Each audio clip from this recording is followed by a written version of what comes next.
EVM এর ক্ষেত্রে নয়া নির্দেশিকা, নিষেধাজ্ঞা জারি নির্বাচন কমিশনের। নির্বাচনের নির্ঘণ্ট প্রকাশের পর করা হবে নিয়ম, কড়া নিরাপত্তায় থাকবে ইভিএম। কোনো মতেই বাইরে বের করা যাবে না ইভিএম কে।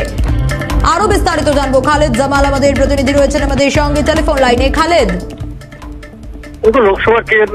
লোকসভা নির্বাচনকে কেন্দ্র করে কিন্তু যুগান্তকারী সিদ্ধান্ত নিয়েছে জাতীয় নির্বাচন কমিশন বলা যেতে পারে। এর আগে কিন্তু এই ধরনের পদক্ষেপ কোনোদিন নেওয়া হয়নি বলা যেতে পারে। তার কারণ হচ্ছে যে এবার লোকসভা নির্বাচনের ঠিক আগে এই ঘোষণাটা করেছে জাতীয় নির্বাচন কমিশন, সেটা হচ্ছে যে নির্বাচন ঘোষণা হওয়ার পর কোনো ইভিএম কে কিন্তু বাইরে যেতে দেওয়া হবে না, অর্থাৎ বাইরে করা হবে না।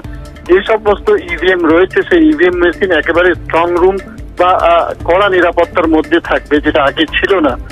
আমরা জানি যে ইতিমধ্যে কিন্তু বিভিন্ন জেলার, বিশেষ করে পশ্চিমবঙ্গের ক্ষেত্রে বিভিন্ন জেলায় ইভিএম মেশিন নিয়ে একটা প্রদর্শন শুরু হয়েছে, কিন্তু সেখানে বলা হয়েছে যে যেই তো নির্বাচন ঘোষণা হবে তার সঙ্গে সঙ্গে ইভিএম কে নিষেধাজ্ঞা জারি করা হবে, যাতে কোন রকম ইভিএম বাইরে না থাকে সেই নির্দেশ কিন্তু ইতিমধ্যে জাতীয় নির্বাচন কমিশন মুখ্য নির্বাচনী আধিকারিক দপ্তরকে দিয়েছে, এবং মুখ্য নির্বাচন আধিকারিক দপ্তর থেকে সমস্ত জেলা শাসক বা যারা জেলা নির্বাচনী আধিকারিকরা রয়েছেন তাদেরকে দিয়ে দেওয়া হয়েছে।